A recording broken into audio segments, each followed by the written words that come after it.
پیغمبر صلی الله علیه وسلم لە فەرمایشتێکدا دەفەرمێت ئەلا ئوخبیڕکم بڕیجالیکم فی الجەنە کاکە ئاگادارتان کەمەوە ئەو کەسانەی کە بەهەشتین کێن ئەو کەسانەی کە دەچنە بەهەشتێ کێن پیاوە بەهەشتیەکانتان کامن گوتیان بەڵێ ئەی پێغەمبەری خوای صلی الله علیه وسلم قلنا بەلا بەڵێ ئێمەش دەڵێن ئەی پێغەمبەری خوا صلی الله علیه وسلم پێمان خۆشە بزانین بەر لەوەی کە بمرین ئینسانی بەهەشتی چۆنە بۆ ئەوەی خۆمان بەو شێوازەیە لێ بکەین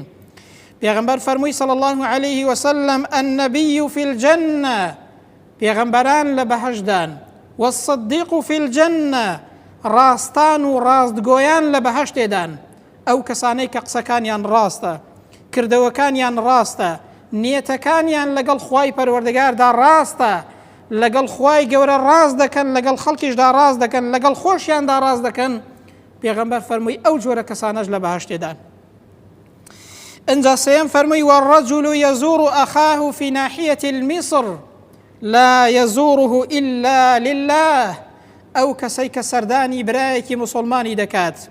ئەو کەسەی کە خۆشی دەوێت لەبەر ڕەزامەندی خوای پەروەردگار